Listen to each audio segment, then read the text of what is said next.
குழப்பமில்லாத வாழ்க்கை, குழப்பமில்லாமல் நாம் வாழ வேண்டும் என்பதற்காக கும்பதீபத்தில் குணவதியும் குணசீலனையும் பிரார்த்திக்கிறோம் உங்களுக்காக. ஏனென்றால் இன்று ஏகாதசி திதியில் குணசீலனை பிரார்த்தித்து நம் குணம் கெடாமல், நம் எண்ணம் கெடாமல், நம் புத்தி கெடாமல், நம் மனதில் அமைதி ஏற்பட்டு செல்வ வளமும் சௌபாகியம் கிடைக்க வேண்டும் என்பதற்காக பிரத்யேக கும்பதீப ஆராதனை பிரார்த்தனை செய்யப்பட்டது.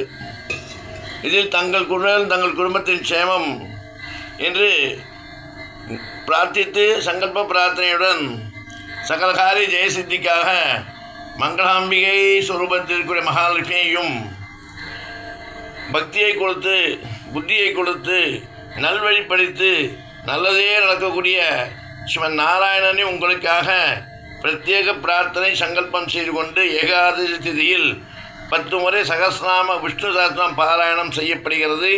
செய்த பின்பு உங்களுக்கு பிரத்யேகமான காணொளி அனுப்பப்படும்.